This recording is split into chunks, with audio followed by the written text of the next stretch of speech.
Welcome everyone to round 8. No, let's start over. Let's start over. Ah, it's tough. It's tough. It's been a long day.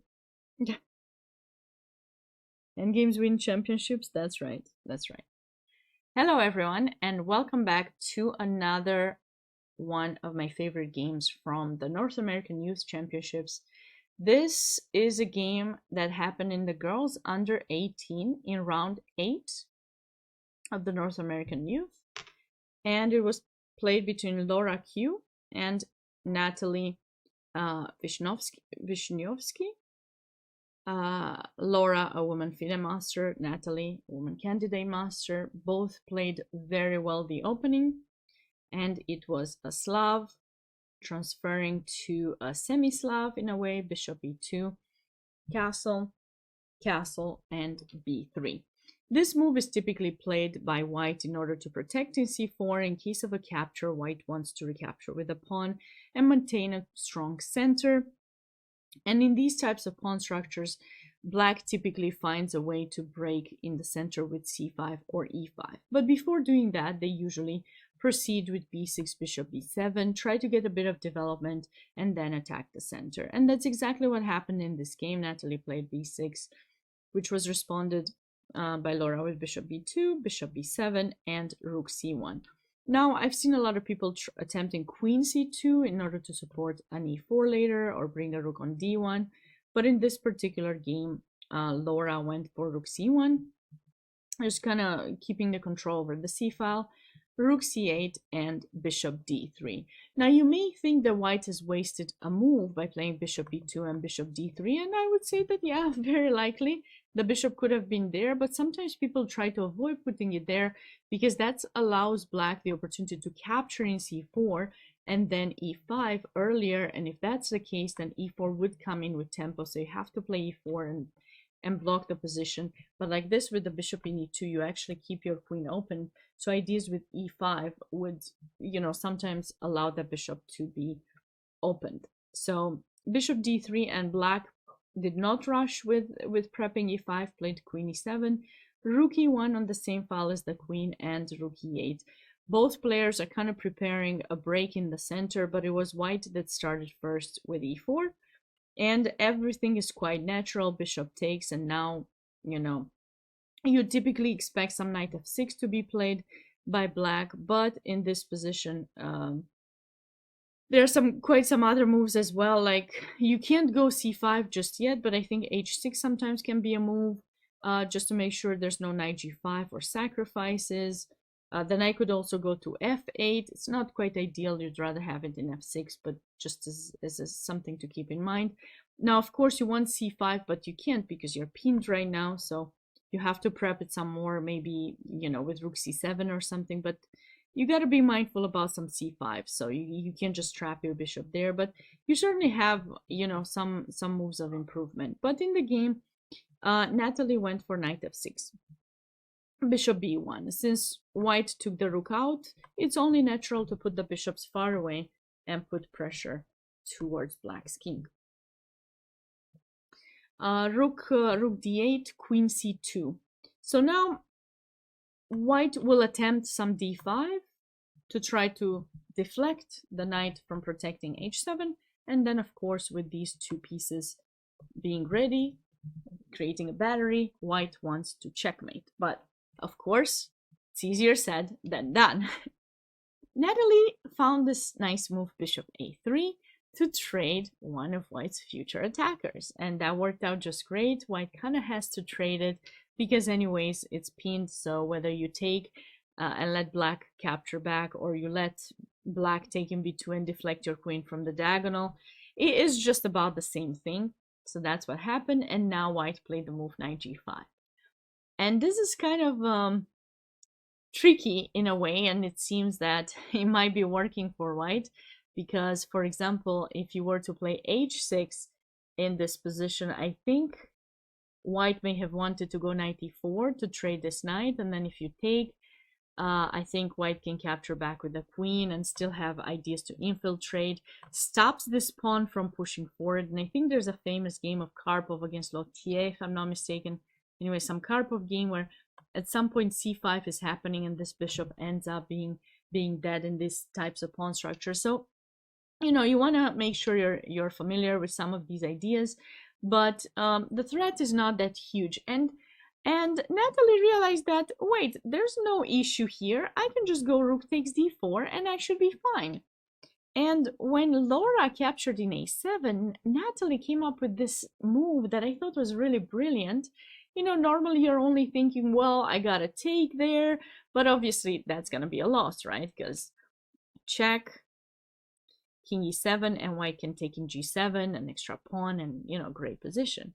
But the cool thing about that position is that Natalie found this move, knight e4, and it's a really cute idea that blocks the queen from protecting the knight. And now you cannot take it, okay, because of the back rank issue. So now what happens is, oops, okay, if rook takes, if queen takes e1, you put the queen in front and checkmate.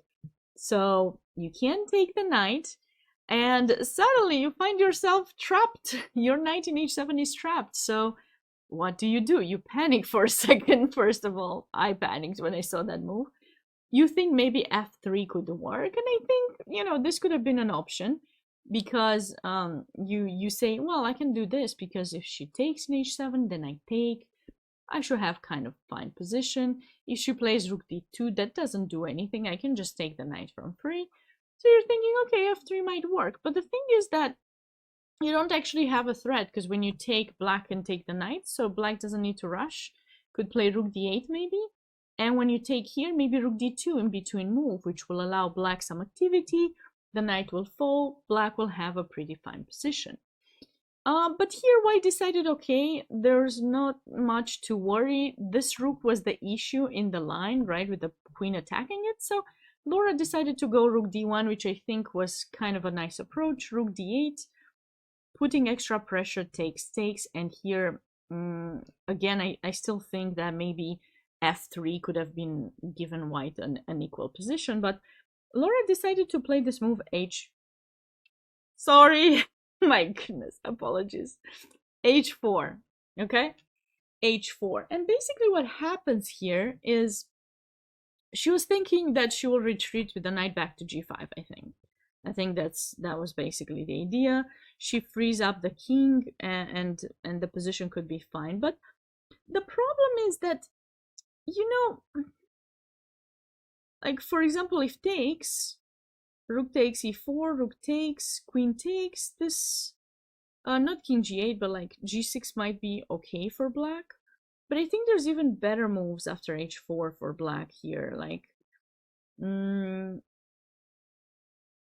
I don't know which ones exactly, but not the move that Natalie played, which was c5 and trapped the queen.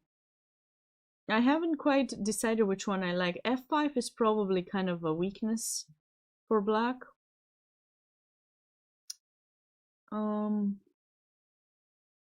Maybe queen b4 could have been? No, queen b4 allows the capture of the knight.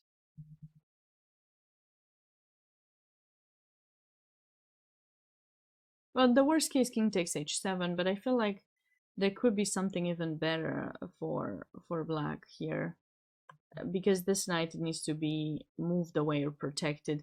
This wouldn't work because I think we have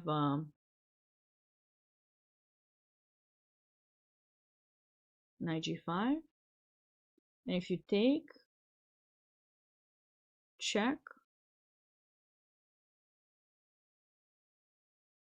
and I don't know what's the best approach here. Takes, and I think either queen takes g7 or maybe some sacrifice in e6. So white is on her way to win this.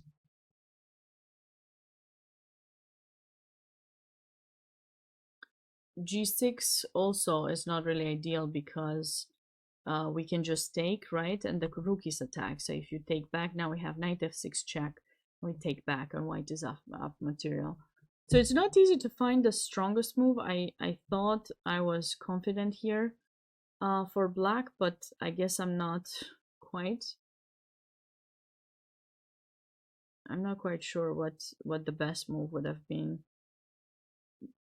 I just know c5 was probably giving some ideas black, but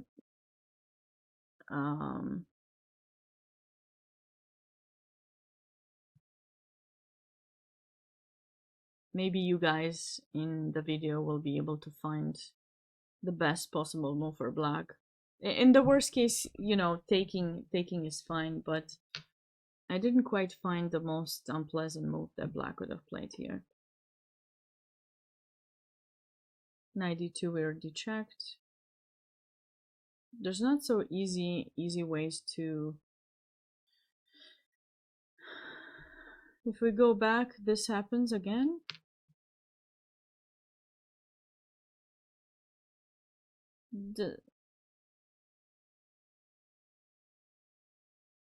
Yeah, there's probably a move that I'm missing right now. There's probably a move that I'm missing right now.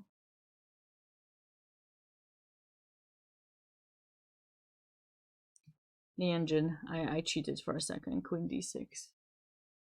Queen d6, okay. Queen d6. And the idea is if you take, you're gonna fall for this. Okay. I missed that move. This is quite nice. Okay. Queen d6 would have given black the best option. This is a nice idea actually. Still utilizing the back rank. Okay, so in the game c5 was played. And now after c5, knight g5 was played. White immediately tries to free up the knight, and for some reason here, I think Natalie panicked because knight takes g5, pawn takes g5, and g6 would have kept the position quite equal. I mean, slightly better for white, maybe because this queen is kind of trapped, but other than that, things would have been fine. But in this position, unfortunately for her, Natalie blundered. And this was a bit heartbreaking because she has this nice move. She found a lot of nice ideas, but unfortunately, this is a blunder because she forgets about her own back rank, you see? Like I forgot about Queen d6, she also forgot about that back rank. And now Laura found a brilliant move after which white is winning. And that move takes advantage of the back rank. And it's, I call it a cross pin. It's not quite a full pin, but this idea of rook d1, the point is if you capture the queen, this is a checkmate. If you go rook takes d1, queen takes d1, and try to take the knight, this is a checkmate too. If you don't take the knight, this knight is hanging, and that's a checkmate.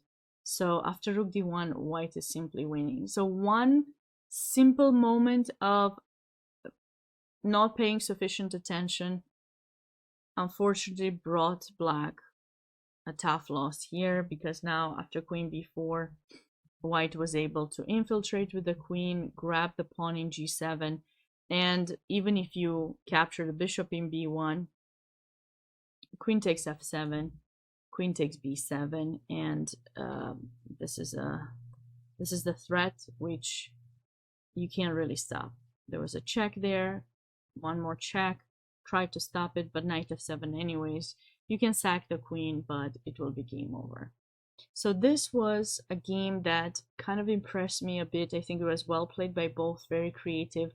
It's just, you know how it goes in chess. The winner tends to be the one who made the penultimate mistake.